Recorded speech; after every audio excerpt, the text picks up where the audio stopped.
Praise Lord. വേഗം വരുന്ന കർത്താവായ യേശു ക്രിസ്തുവിൻ്റെ നാമത്തിൽ എല്ലാ വിശുദ്ധന്മാർക്കും സ്നേഹവന്ദനം.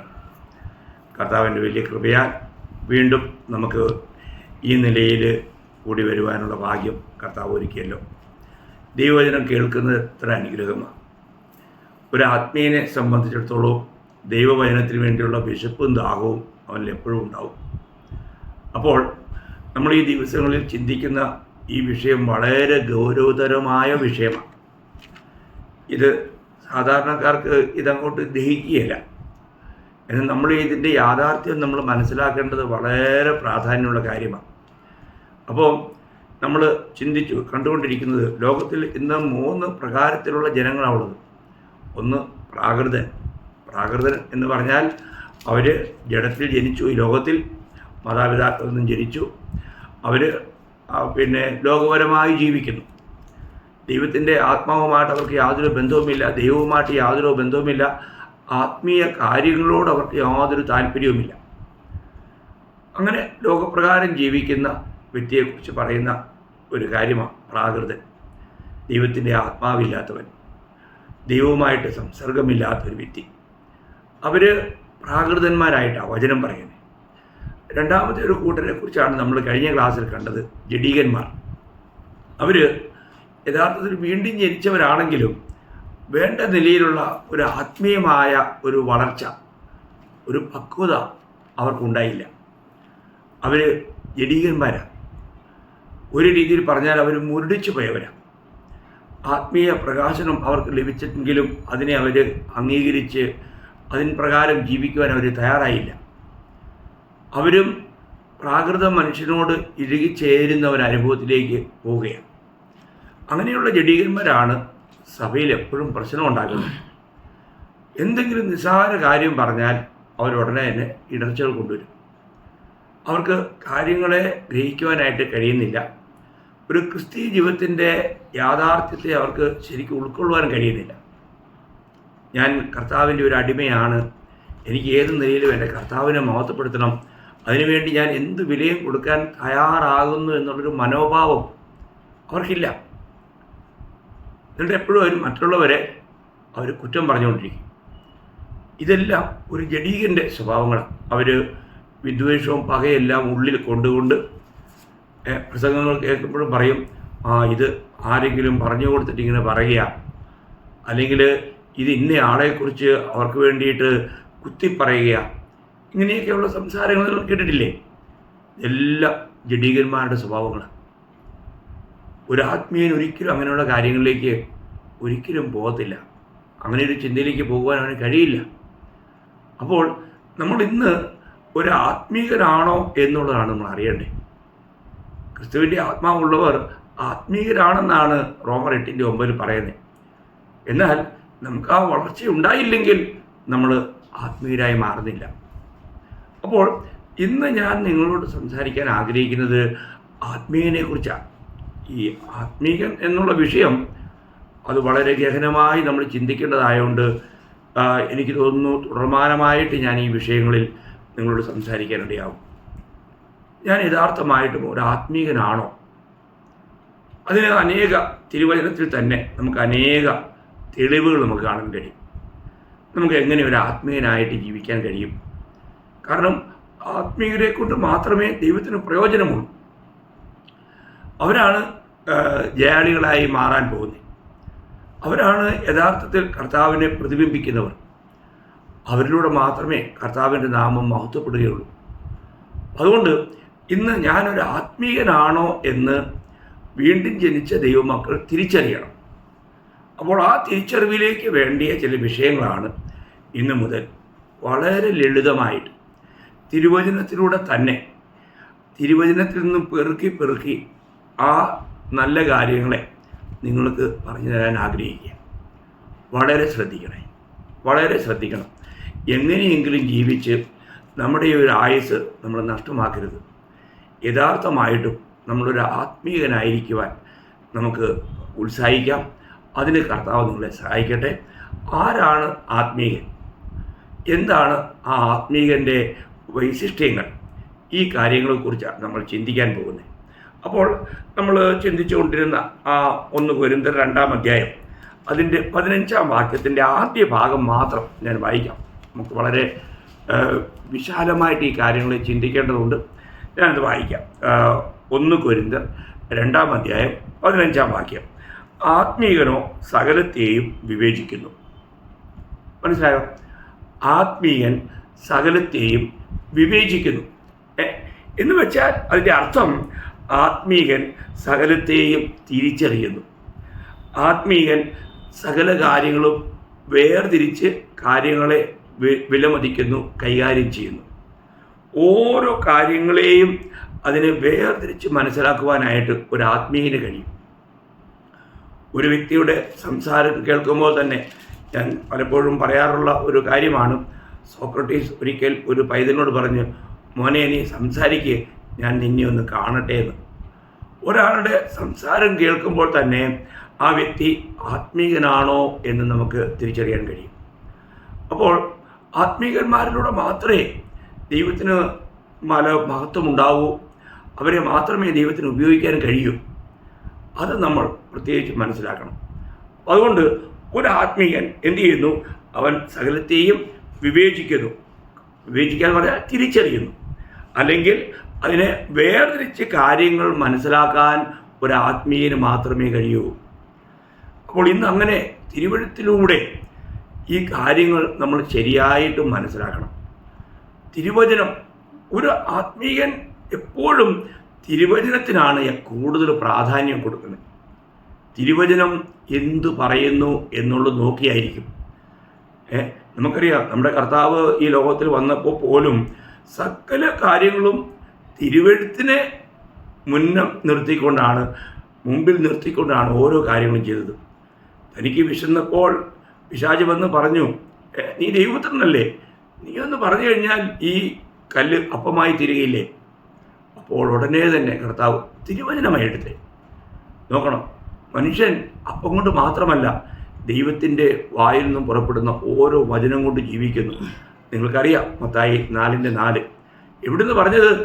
ആവർത്തന പുസ്തകം 8-ാം അധ്യായം 3-ാം വാക്യം. നമ്മൾ ചിന്തിക്കണം, ഓരോ കാര്യങ്ങളും ദൈവം പറയുമ്പോൾ അത് വചനത്തെ എടുത്ത് തിരുവചനത്തിൽ ഇങ്ങനെ.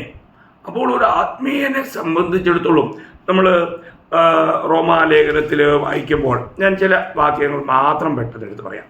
റോമാലേഖനം അതിൻ്റെ 4-ാം അധ്യായം 3-ാം വാക്യത്തിൽ പറയുന്നുണ്ട്, തിരുവെഴുത്ത് എന്തു പറയുന്നു. അതിൻ്റെ ആരംഭം തിരുവെഴുത്ത് എന്തു പറയുന്നു. തിരുവെഴുത്ത് എന്തു പറയുന്നു എന്നുള്ളതായിരിക്കണം ഒരു വിശുദ്ധനെ സംബന്ധിച്ചിടത്തോളം ഏറ്റവും മുഖ്യമായ കാര്യം. തിരുവെഴുത്ത് എന്തു പറയുന്നു. സകല കാര്യങ്ങളിലും നമ്മൾ ചെയ്യേണ്ടത് തിരുവെഴുത്ത് എന്തു പറയുന്നു എന്നുള്ളതിൻ്റെ അടിസ്ഥാനത്തിലായിരിക്കണം. പ്രിയമുള്ളവരെ, നമുക്ക് വളരെ ചെറിയൊരു ആയുസ്സാണ്. ഇത് ഒരേ ഒരു അവസ്ഥ മാത്രമേ ഉള്ളൂ, ഒരേ ഒരു അവസരം മാത്രമേ ഉള്ളൂ. അപ്പോൾ തിരുവെഴുത്ത്, നമ്മളൊരു ആത്മീയനാണെങ്കിൽ എല്ലാ കാര്യങ്ങൾക്കും തിരുവെഴുത്ത് എന്ത് പറയുന്നു എന്നുള്ളതിന് നമ്മളത് മുൻതൂക്കം കൊടുക്കണം. തിരുവെഴുത്തിനാണ് നമ്മൾ പ്രാധാന്യം കൊടുക്കേണ്ടത്. അതേ റോമർ 11-ാം അധ്യായം 2-ാം വാക്യത്തിൻ്റെ അവസാന ഭാഗത്ത് ബി പാർട്ട് അവിടെ വായിക്കുന്നത്, തിരുവെഴുത്ത് പറയുന്നത് അറിയുന്നില്ലയോ? കണ്ടോ, തിരുവെഴുത്ത് പറയുന്നത് അറിയുന്നില്ലയോ? അപ്പോൾ പൗലോസ് ചോദിക്കുകയാണ്, തിരുവെഴുത്ത് പറയുന്നത് അറിയുന്നില്ലയോ? നമ്മൾ യാക്കോബിൻ്റെ ലേഖനത്തിലേക്ക് വരുമ്പോൾ, യാക്കോബിൻ്റെ ലേഖനം അതിൻ്റെ 4-ാം അധ്യായം അതിൻ്റെ 5-ാം വാക്യം, തിരുവെഴുത്ത് വെറുതെ സംസാരിക്കുന്നു എന്ന് തോന്നുന്നുവോ? ചോദ്യമാണ്. തിരുവെഴുത്ത് എന്തെങ്കിലും കാര്യം വെറുതെ പറയുമോ? പ്രിയമുള്ളവരെ, തിരുവെഴുത്തിൻ്റെ പ്രാധാന്യത നമ്മൾ എത്രമാത്രം മനസ്സിലാക്കണം. ആ പ്രാധാന്യത അതിന് വില കൊടുക്കാതെ, അതിൻ്റെ മഹത്വം മനസ്സിലാക്കാതെ നമ്മൾ പോയാൽ എത്രമാത്രം വഞ്ചിക്കപ്പെടും. നമ്മൾ കേൾക്കുന്ന ഈ ദൈവത്തിൻ്റെ വചനം നമ്മളത് ഗ്രഹിക്കുന്നുണ്ടോ? കർത്താവ് പലപ്പോഴും ശിഷ്യന്മാരോട് ചോദിച്ച കാര്യമാണ്, എന്നാൽ അവരത് ഗ്രഹിച്ചില്ല. അപ്പം നമുക്ക് ഓരോ കാര്യങ്ങളും തിരുവചനത്തെ ഗ്രഹിക്കണമെങ്കിൽ നമുക്ക് ദൈവത്തിൻ്റെ ആത്മാവിൻ്റെ സഹായം കൂടിയേ കഴിയും. ഒരു ആത്മീയനെ സംബന്ധിച്ചിടത്തോളം അവൻ എന്ത് ചെയ്യുന്നു?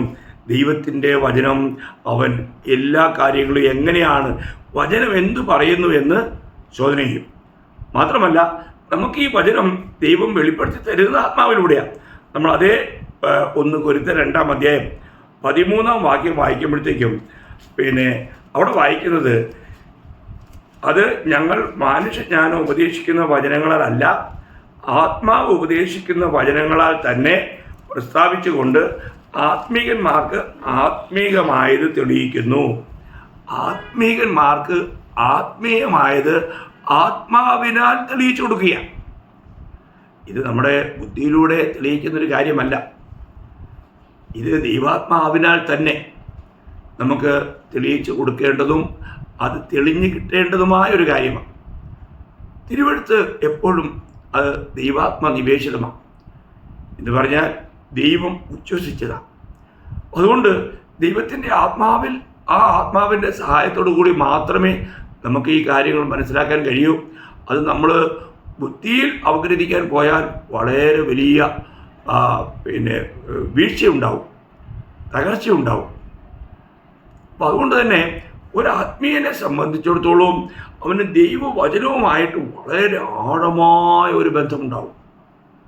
നമ്മൾ രക്ഷിക്കപ്പെട്ട ഒരു ദൈവവചനത്തിൻ്റെ ഏറ്റവും വലിയൊരു കർത്തവ്യം അവന് ദൈവവചനത്തിന് വേണ്ടിയുള്ള ഒരു വിശപ്പും ദാഹവും ഉണ്ടായിരിക്കണം. ഓരോ ദിവസവും നമ്മുടെ ദേഹീരക്ഷ നടക്കുന്നത് തന്നെ വചനത്താലാണ്. അത് നിങ്ങൾക്ക് ഓർമ്മയുണ്ടാവും. ഞാൻ ആ ഭാഗത്തിൻ്റെ 1-2 വാക്യം പെട്ടെന്ന് നിങ്ങൾ വായിച്ച് കേൾപ്പിക്കാം. അതേ യാക്കോബിൻ്റെ ലേഖനത്തിൽ തന്നെ 1-ാം അധ്യായം അതിൻ്റെ 21-ാം വാക്യത്തിൽ, യാക്കോബ് 1-ാം അധ്യായം 21-ാം വാക്യം അവിടെ വായിക്കുന്നത്, ആകയാൽ എല്ലാ അഴുക്കും ദുഷ്ടതയുടെ ആധിക്യവും വിട്ട് നിങ്ങളുടെ ആത്മാക്കളെ രക്ഷിപ്പാൻ ശക്തിയുള്ളതും ഉൾനട്ടതുമായ വചനം സൗമ്യതയോടെ കൈക്കൊള്ളുവിൻ. നമ്മുടെ മലയാളത്തിൽ അത് ആത്മാക്കളെ അല്ല, നമ്മുടെ ദേഹിയെ. അപ്പം ഇത് വളരെ ഗഹനമായിട്ട് മനസ്സിലാക്കണം. ഈ ദേഹി അല്ലെങ്കിൽ പ്രാണൻ എന്ന് പറയുന്നത് ഇത് ദേഹീരക്ഷ അല്ലെങ്കിൽ ജീവരക്ഷ, ഇത് 3 കാര്യം ഒന്ന് തന്നെയാണ്. അത് നിങ്ങൾ വളരെ വ്യക്തമായിട്ട് ഇവിടെ പറയേണ്ടത്, അല്ലെങ്കിൽ ആ പരിഭാഷയിൽ വന്നൊരു ചെറിയ തെറ്റാണ്. അവിടെ ആത്മരക്ഷ എന്നല്ല, ദേഹീരക്ഷ എന്നാണ്. നിങ്ങൾ മറ്റുള്ള ഇംഗ്ലീഷ് പരിഭാഷയൊക്കെ അല്ലെങ്കിൽ ഹിന്ദി അങ്ങനെയുള്ള നിങ്ങൾക്ക് അറിയാവുന്ന മറ്റൊരു പരിഭാഷയിൽ അല്ലെങ്കിൽ ചില പരിഭാഷ കൃത്യമായിട്ട് വന്നിട്ടുണ്ട്. അപ്പോൾ അത് നിങ്ങൾ പരിശോധിക്കുക. അപ്പോൾ ഇവിടെ നമ്മുടെ ആത്മരക്ഷ നമുക്ക് ഓൾറെഡി നടന്ന് കഴിഞ്ഞ കാര്യമാണ്. എന്നാൽ ദേഹീരക്ഷ നമ്മളിൽ നടക്കേണ്ടത് അല്ലെങ്കിൽ നടന്നുകൊണ്ടിരിക്കുന്നത് ദൈവവചനത്തിലൂടെ മാത്രമാണ്. അപ്പോൾ ഇവിടെ യാക്കോബ് പറയുന്നത് എന്താണ്? അപ്പോൾ അതിന് 21-ാം വാക്യം ഞാൻ ഒരിക്കലും വായിക്കാം. ആകയാൽ എല്ലാ അഴുക്കും ദുഷ്ടതയുടെ ആധിക്യവും വിട്ട് നിങ്ങളുടെ ദേഹിയെ രക്ഷിക്കാൻ, ഞാൻ ആത്മാക്കളെ എന്നുള്ള മാറ്റിയിട്ട് ദേഹി അല്ലെങ്കിൽ പ്രാണനെ അല്ലെങ്കിൽ ജീവനെ രക്ഷിപ്പാൻ ശക്തിയുള്ളതും ഉൾനട്ടതുമായ വചനം സൗമ്യതയോടെ കൈക്കൊള്ളുവിൻ. നിങ്ങൾ അത് നിങ്ങളുടെ ബൈബിളിലും ആത്മാക്കളിലാണെങ്കിൽ നിങ്ങൾ തിരുത്തണം. അത് തെറ്റായ ഒരു പരിഭാഷയാണ്. പരിഭാഷയിൽ ചില വീഴ്ചകളൊക്കെ വന്നിട്ടുണ്ട്. അതുകൊണ്ട് നിങ്ങൾ തിരുത്തുക. അപ്പോൾ നിങ്ങളുടെ ദേഹിയെ അല്ലെങ്കിൽ നിങ്ങളുടെ പ്രാണൻ്റെ രക്ഷ, ദേഹിയുടെ രക്ഷ, ജീവരക്ഷ, ഈ 3 കാര്യം ഒന്നിനെ സംബന്ധിച്ച കാര്യമാണ്. അപ്പോൾ അതിനെന്ത് വേണം? ദൈവത്തിൻ്റെ വചനം നമ്മൾ സൗമ്യതയോടെ കൈക്കൊള്ളണം. ദൈവവചനമായി ഇതിനൊക്കെ ആധാരം. അപ്പോൾ ആത്മീയൻ കേൾക്കുന്ന വചനങ്ങളെ വളരെ ഹൃദ്യസ്ഥമാക്കുവാനായിട്ട് വളരെ ഉത്സാഹിക്കും. അപ്പോൾ നമ്മൾ രക്ഷിക്കപ്പെട്ടതുകൊണ്ട് ഉടനെ നമ്മൾ പരിപക്വതയുള്ള ഒരു വിശ്വാസിയായി മാറുന്നില്ല. അവന് വളർച്ച ആവശ്യമാണ്. അപ്പോൾ അതിനെക്കുറിച്ച് പത്രോസ് പറയുന്ന ആ പ്രസ്താവന വളരെ നല്ല ഒരു പ്രസ്താവനയാണ്. നമ്മൾ 1 പത്രോസ് 2-ാം അധ്യായം അതിൻ്റെ 1-ഉം 2-ഉം വാക്യം ഞാൻ നിങ്ങൾക്ക് വായിക്കാം. ഇവിടെ പത്രോസ് പറയുന്നത്, ആകയാൽ സകല ദുഷ്ടതയും എല്ലാ ചതിവും വ്യാജഭാവവും അസൂയയും എല്ലാ നുണയും നീക്കിക്കളഞ്ഞ് ഇപ്പോൾ ജനിച്ച ശിശുക്കളെ പോലെ രക്ഷയ്ക്കായി വളരുവാൻ വചനമെന്ന മായമില്ലാത്ത പാൽ കുടിപ്പാൻ വാഞ്ചിപ്പീൻ. കണ്ടോ, ഇവിടെ രക്ഷയ്ക്കായി വളരുവാൻ. നമ്മളൊരു കാര്യം പ്രത്യേകം മനസ്സിലാക്കണം. നമ്മുടെ ജീവിതത്തിൽ ഈ രക്ഷ ഏത് രക്ഷയാണ്? ദേഹീരക്ഷ, ജീവൻ്റെ രക്ഷ അല്ലെങ്കിൽ പ്രാണൻ്റെ രക്ഷ. അപ്പോൾ നമ്മുടെ പ്രാണൻ്റെ രക്ഷയിൽ ഓരോ ദിവസവും നാം വളർന്നുകൊണ്ടിരിക്കണം. അതിനു വേണ്ടിയിട്ട് എന്ത് ചെയ്യണമെന്ന് പറഞ്ഞേ, ഇപ്പോൾ ജനിച്ച ശിശുക്കളെ പോലെ രക്ഷയ്ക്കായി വളരുവാൻ വചനമെന്ന മായമില്ലാത്ത പാൽ കുടിപ്പാൻ വാഞ്ചിപ്പീൻ. അതിനുവേണ്ടിയുള്ള വലിയ ആഗ്രഹം, വലിയ വിശപ്പ് ദൈവമക്കളായ നമുക്ക് ഓരോരുത്തർക്കും ഉണ്ടായിരിക്കണം. രക്ഷിക്കപ്പെട്ട പലരെയും കാണുമ്പോൾ ഞാൻ അവരോട് ചോദിക്കാറുണ്ട്, നിങ്ങൾ ഒരു ദിവസം എത്ര വചനം വായിക്കാറുണ്ട്, എത്ര അധ്യായം വായിക്കാറുണ്ട്? ചിലർ അങ്ങനെ വായിക്കുന്നൊരു പതിവ് തന്നെയില്ല. രക്ഷിക്കപ്പെട്ടവർ എത്ര ദുഃഖകരമായ അനുഭവമാണ് ദൈവമക്കളെ. നമുക്ക് ഈ വചനം നമ്മൾ എത്രമാത്രം വായിച്ച് ധ്യാനിക്കുവാൻ കടപ്പെട്ടവരാണ്. അപ്പോൾ നമുക്കൊരു ആത്മീയനായി ജീവിക്കണമെങ്കിൽ ഈ ദൈവവചനം കൂടാതെ ഒരിക്കലും കഴിയുകയില്ല. മാത്രമല്ല, നമുക്ക് ദൈവം നമ്മളെ അംഗീകരിക്കുന്ന ദൈവത്തിൻ്റെ കരുതൽ നമുക്ക് അനുഭവമാക്കുവാൻ ആഗ്രഹിക്കുന്ന ഒരു വ്യക്തിയാണെങ്കിൽ ഈ വചനത്തോട് എത്രമാത്രം പ്രതിപത്തി ഉണ്ടായിരിക്കണം. നമുക്കറിയാം, വെളിപ്പാട് പുസ്തകത്തിൽ 7 സഭയോടുള്ള ദൂതിൽ ഒരു കുറ്റവും പറയാത്ത 2 സഭകൾ, ഒന്ന് സ്മുർണ്ണയും ഒന്ന് ഫിലദൽഫിയ സഭയുമാണ്. അപ്പോൾ ഈ ഫിലദൽഫിയ സഭയുടെ അവിടുത്തെ ഏറ്റവും വലിയ ശ്രേഷ്ഠത നമ്മൾ വെളിപ്പാട് പുസ്തകം 3-ാം അധ്യായത്തിലേക്ക് വരുമ്പോൾ അവിടെ എടുത്തു പറയേണ്ട ഒരു കാര്യം ഞാൻ പറയാം. അത് വെളിപ്പാട് പുസ്തകം 3-ാം അധ്യായം 8-ാം വാക്യത്തിൻ്റെ അവസാന ഭാഗമാണ്. നിനക്ക് അല്പമേ ശക്തിയുള്ളൂ എങ്കിലും നീ എൻ്റെ വചനം കാത്തു, എൻ്റെ നാമം നിഷേധിച്ചിട്ടില്ല. നിനക്ക് അല്പമേ ശക്തിയുള്ളൂ എങ്കിലും നീ എൻ്റെ വചനം കാത്തു, എൻ്റെ നാമം നിഷേധിച്ചിട്ടില്ല എന്ന് പറഞ്ഞാൽ പറയുന്ന കാര്യം, ഒരെവിടെ പോയാലും കർത്താവായ യേശു ക്രിസ്തുവിനെ ഉയർത്തുന്നവരായിരുന്നു. അവർ ഈ സുവിശേഷം അറിയിക്കുന്നതിൽ എപ്പോഴും ബദ്ധശ്രദ്ധരായിരുന്നു. കർത്താവായ യേശു ക്രിസ്തു ഏക കർത്താവ് എന്ന് പറയുവാൻ അവർക്ക് യാതൊരു മടിയുണ്ടായിരുന്നില്ല. അന്നത്തെ കാലത്ത് നീറോ കർത്താവ് എന്ന് പറയാത്തവരെയെല്ലാം ഇടിച്ചു കൊല്ലും. ഭീകരമായ ഒരവസ്ഥയായിരുന്നു. എന്നാൽ കർത്താവായ യേശു ക്രിസ്തുവിൻ്റെ നാമത്തെ ഉയർത്തുന്നതിൽ ഫിലദൽഫിയ സഭ വളരെ അഗ്രഗണ്യരായിരുന്നു. അവർ വചനത്തെ മുറുകെ പിടിക്കുക മാത്രമല്ല, കർത്താവിൻ്റെ നാമത്തെ ഉയർത്തി കാണുകയും ചെയ്തു.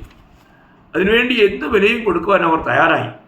അതുകൊണ്ടാണ് അതിൻ്റെ 10-ാം വാക്യം, വെളിപ്പാട് പുസ്തകം 3-ന്റെ 10-ാം വാക്യം, സഹിഷ്ണുതയെക്കുറിച്ചുള്ള എൻ്റെ വചനം നീ കാത്തുകൊണ്ടതിനാൽ ഭൂമിയിൽ വസിക്കുന്നവരെ പരീക്ഷിക്കേണ്ടതിന് ഭൂതലത്തിൽ എങ്ങും വരുവാനുള്ള പരീക്ഷാകാലത്ത് ഞാനും നിന്നെ കാക്കും. കണ്ടോ? അപ്പോൾ ഇത് ദൈവവചനം കാക്കുന്ന, അല്ലെങ്കിൽ ദൈവവചനം സൂക്ഷിക്കുന്ന, ദൈവവചനത്തിന് പ്രാധാന്യം കൊടുക്കുന്ന ആത്മീയരായ ജയാളികളായ ജനങ്ങൾക്ക് വേണ്ടിയുള്ള ദൈവത്തിൻ്റെ ഒരു വാഗ്ദത്തമാണ്. നമ്മൾ മഹോദ്രവത്തിന് വേണ്ടി കാത്തിരിക്കുന്നവരല്ല, ക്രിസ്തു വിരോധിക്ക് വേണ്ടി കാത്തിരിക്കുന്നവരല്ല, നമ്മുടെ അരുമനാഥൻ്റെ വരവിന് വേണ്ടി നാം കാത്തിരിക്കുന്നവരാണ്. അപ്പോൾ കർത്താവിൻ്റെ വരവിന് വേണ്ടി കാത്തിരിക്കുന്നവർ ഒരു കാരണവശാലും അവർ മഹോദ്രവത്തിലേക്ക് പോവുകയില്ല. അവരെ അങ്ങനെയുള്ള ആ വലിയ സങ്കടത്തിലേക്ക് പോകുവാൻ ദൈവം അനുവദിക്കില്ല. ദൈവം ഇവിടെ നമുക്ക് വാഗ്ദത്തം തന്നിരിക്കുക. അതിനെക്കുറിച്ചൊക്കെ പറയാൻ ഒരുപാട് കാര്യങ്ങളുണ്ട്. ഞാനിപ്പോൾ ആ വിഷയത്തിലേക്ക് ഇപ്പോൾ പോകുന്നില്ല. എങ്കിലും വചനത്തെ നമ്മൾ എത്രമാത്രം വിലമതിക്കണം എന്നുള്ള കാര്യമാണ് എനിക്ക് ആദ്യമായിട്ട് നിങ്ങളോട് പറയാനുള്ളത്. ഒരു ഭക്തനെ സംബന്ധിച്ചിടത്തോളം ദൈവവചനത്തോടുള്ള അവൻ്റെ പ്രതിപത്തി എങ്ങനെയായിരിക്കണം എന്നുള്ളതിനെക്കുറിച്ച് നിങ്ങൾക്കറിയാമല്ലോ. തിരുവചനത്തിൽ വചനത്തിന് വളരെ പ്രാധാന്യം കൊടുക്കുന്ന ഒരു അധ്യായമാണ് 119-ാം സങ്കീർത്തനം. അത് നിങ്ങൾക്ക് എല്ലാവർക്കും അറിയാം. 119-ാം സങ്കീർത്തനം അതിൻ്റെ 20-ാം വാക്യം, നിന്റെ വിധിക്കായുള്ള നിത്യവാഞ്ച കൊണ്ട് എൻ്റെ മനസ്സ് തകർന്നിരിക്കുന്നു. ഒരു ഭക്തൻ ദൈവവചനത്തിന് വേണ്ടി അവൻ വളരെ ദാഹിക്കുക, അവൻ അതിനു വേണ്ടിയുള്ള വാഞ്ച എത്ര ഭയങ്കരമാണ് നോക്കണേ.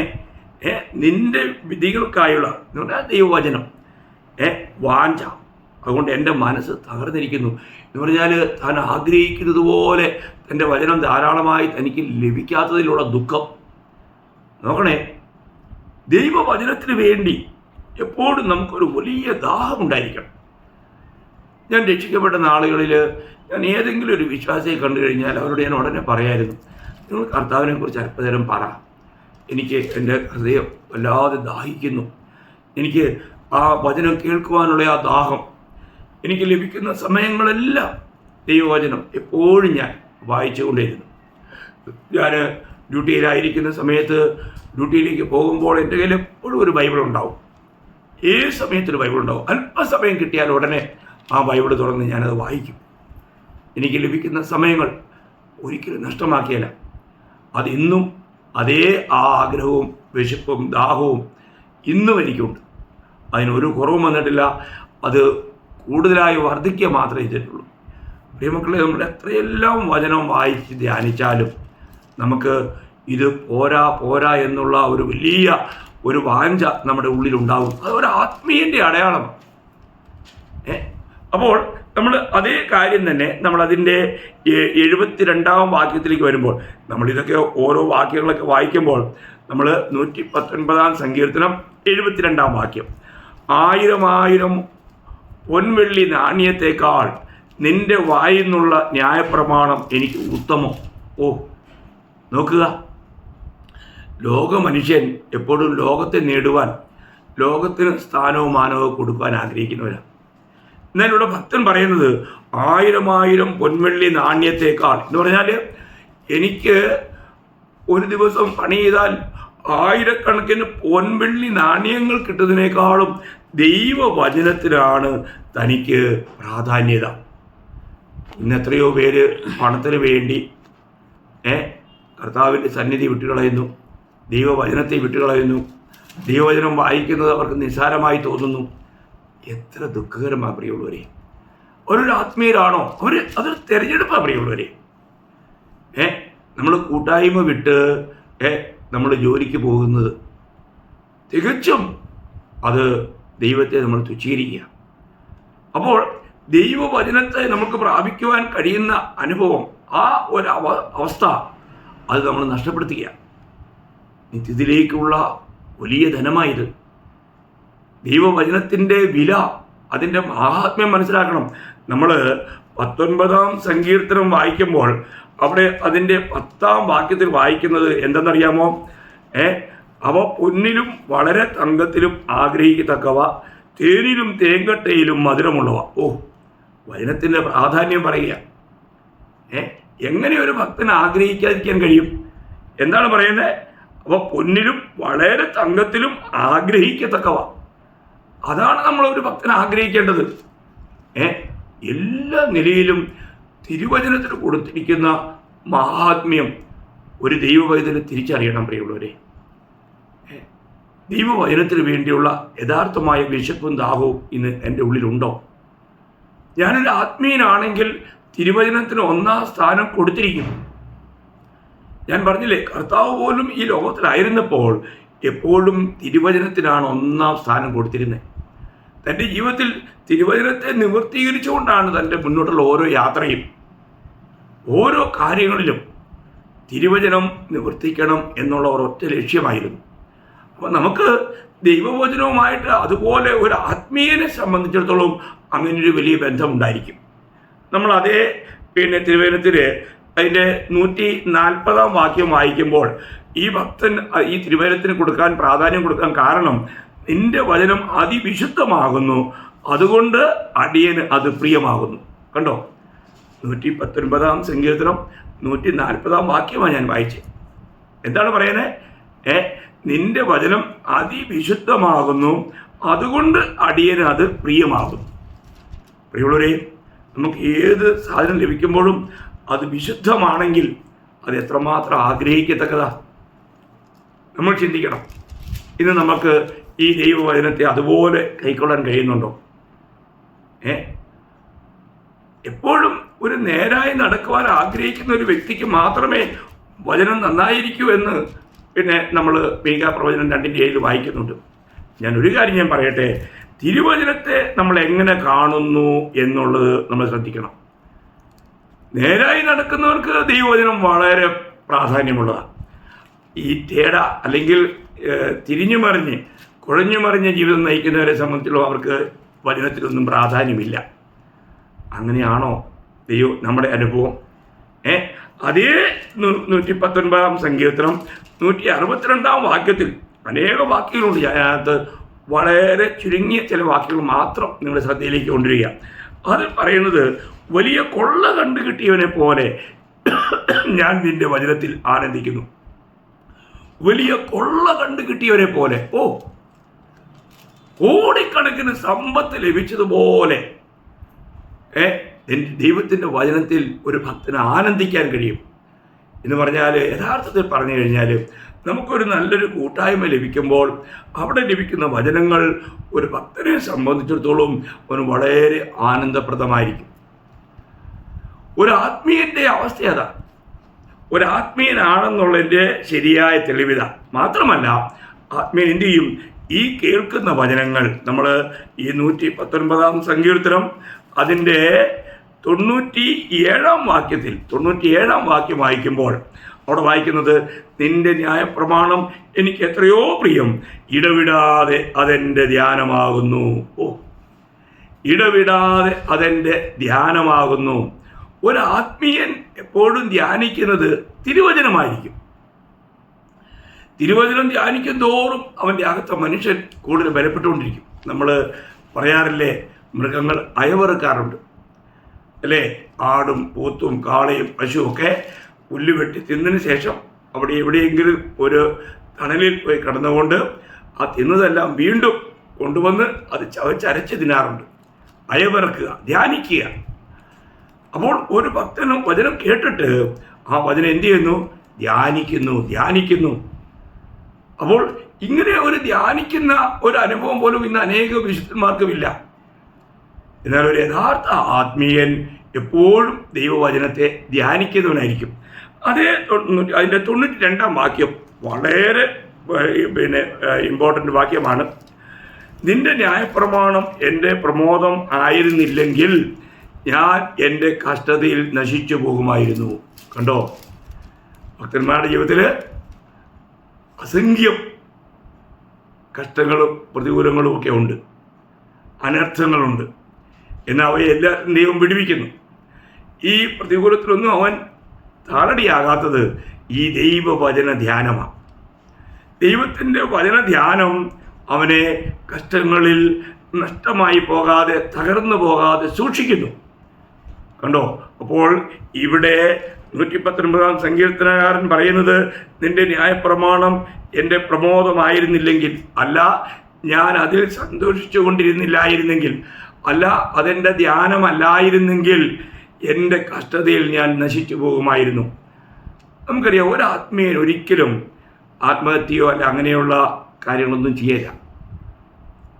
ലോകമനുഷ്യർ എത്രയോ പേരായി ആത്മഹത്യ ചെയ്യുന്നത്. എന്നാൽ ദൈവവചനം ധ്യാനിക്കുന്ന ഒരു ഭക്തനെ സംബന്ധിച്ചിടത്തോളം അവൻ ഈ വചനം എത്രമാത്രം ആശ്വാസം പകരുന്നു എന്ന് നമ്മൾ ചിന്തിക്കണം. അപ്പോൾ ഒരു ഭക്തൻ്റെ ജീവിതത്തിൽ അവന് ഈ വചനം എപ്പോഴും അവൻ്റെ ധ്യാനമായിരിക്കും. നമ്മൾ അതേ 119 സങ്കീർത്തനം 117 വാക്യത്തിൻ്റെ അവസാന ഭാഗത്ത്, നിന്റെ ചട്ടങ്ങളിൽ ഞാൻ നിരന്തരം രസിക്കും. കണ്ടോ, നിന്റെ ചട്ടങ്ങളിൽ ഞാൻ നിരന്തരം രസിക്കും. ചിലർ കളികൾ കണ്ടുകൊണ്ടാണ് രസിക്കുന്നത്. ആ താൽക്കാലികമായ സന്തോഷത്തിന് വേണ്ടി എത്ര വിലപ്പെട്ട സമയങ്ങൾ അവർ നഷ്ടമാക്കുക. പ്രിയമുള്ളവരെ, ഇന്ന് നിങ്ങൾക്ക് എവിടെയാണ് രസം തോന്നുന്നേ? ദൈവവചനത്തിൽ രസിക്കുന്ന അനുഭവം നിങ്ങൾക്കുണ്ടോ? ഇവിടെ സങ്കീർത്തനകാരൻ പറയാണ്, നിന്റെ ചട്ടങ്ങളിൽ അല്ലെങ്കിൽ നിന്റെ വചനത്തിൽ ഞാൻ നിരന്തരം രസിക്കും. കണ്ടോ, എപ്പോഴും എൻ്റെ രസം നിന്റെ വചനത്തിലാണ്. ഇതൊക്കെ അതിൻ്റെ തന്നെ 78 വാക്യം, ഞാൻ അതിൻ്റെ 78 വാക്യം, ഞാനോ നിന്റെ കൽപ്പനകളെ ധ്യാനിക്കുന്നു എന്ന് പറഞ്ഞാൽ നിന്റെ വചനത്തെ ഞാൻ ധ്യാനിക്കുന്നു. പ്രിയ ദൈവമക്കളെ, നമുക്കറിയാമല്ലോ, നിങ്ങൾക്ക് എല്ലാവർക്കും വളരെ സുപരിചിതമായൊരു ഭാഗമാണ് 1-ാം സങ്കീർത്തനം. 1-ാം സങ്കീർത്തനം 2ഉം 3ഉം വാക്യം തന്നെ പറയുന്നത് എന്തുവാ? ഈ സങ്കീർത്തന ഭാഗങ്ങളൊക്കെ വചനത്തിന് വളരെ പ്രാധാന്യം കൊടുക്കുന്നുണ്ട്. അതിൻ്റെ പ്രാധാന്യം നമ്മൾ മനസ്സിലാക്കണം. 1-ാം സങ്കീർത്തനം 2ഉം 3ഉം വാക്യം വായിക്കുമ്പോൾ, യഹോവയുടെ ന്യായപ്രമാണത്തിൽ സന്തോഷിച്ച് അവൻ്റെ ന്യായപ്രമാണത്തെ രാപ്പകൽ ധ്യാനിക്കുന്നവൻ ഭാഗ്യവാൻ. കണ്ടോ, ഒരു ഭാഗ്യവർണ്ണനയാണ്. ആരാണ് ഭാഗ്യവാൻ? യഹോവയുടെ ന്യായപ്രമാണത്തിൽ സന്തോഷിച്ച് അവൻ്റെ ന്യായപ്രമാണത്തെ രാപ്പകൽ ധ്യാനിക്കുന്ന മനുഷ്യൻ ഭാഗ്യവാൻ. എന്നിട്ട് അവൻ്റെ അവസ്ഥ പറയുക, അവൻ ആറ്റരികത്ത് നട്ടിരിക്കുന്നതും തക്ക കാലത്ത് ഫലം കായ്ക്കുന്നതും ഇല വാടാത്തതുമായ വൃക്ഷം പോലെ ഇരിക്കും. അവൻ ചെയ്യുന്നതൊക്കെയും സാധിക്കും. എത്ര അനുഗ്രഹിക്കപ്പെട്ട ഒരു പദവിയാണ്. പ്രിയ ദൈവമക്കളെ, നമ്മൾ ഒരു കാര്യം മനസ്സിലാക്കണം. നമ്മുടെ ജീവിതത്തിൽ ഇന്ന് നമുക്ക് എപ്പോഴും ഈ വചനത്തിൽ ധ്യാനിച്ചു കൊണ്ടിരിക്കുവാൻ കഴിയുന്നുണ്ടോ?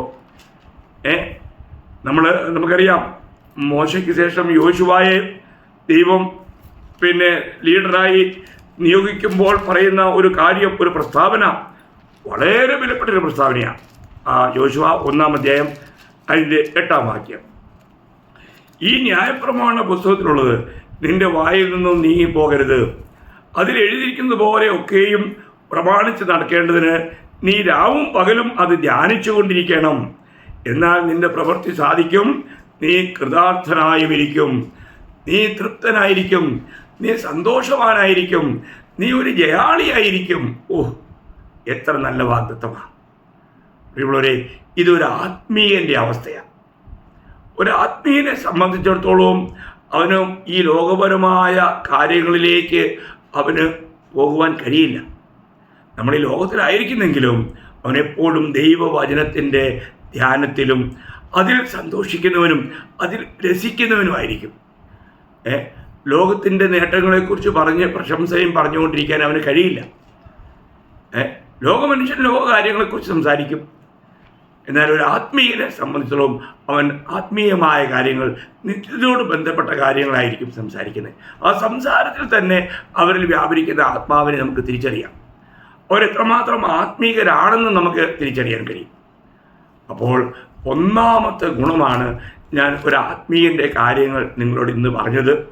ഇത് വളരെ ഗഹനമായി നമ്മൾ പഠിക്കേണ്ട, നമ്മുടെ ജീവിതത്തെ നമ്മൾ ഈ വചനമെന്ന കണ്ണാടിയുടെ മുമ്പിൽ പരിശോധിക്കേണ്ടതിന് അത്യാവശ്യമായ ചില കാര്യങ്ങൾ മാത്രം, ചില പോയിന്റുകൾ നിങ്ങളോട് പറയുക. അതിൽ ഒന്നാമത്തെ പോയിൻ്റായിട്ട് എനിക്കിന്ന് നിങ്ങളോട് പറയാനുണ്ടായിരുന്നത്, ഈ ദൈവവചനത്തെ നമ്മൾ വളരെ ഹൃദ്യസ്ഥമാക്കുന്നതിൽ, വചനത്തിന് പ്രാധാന്യം കൊടുക്കുന്നതിൽ, വചനത്തിൽ രസിക്കുന്നതിൽ, വചനത്തിൽ ധ്യാനിക്കുന്നതിൽ ഒരാത്മീയൻ എപ്പോഴും സന്തോഷം കണ്ടെത്തും.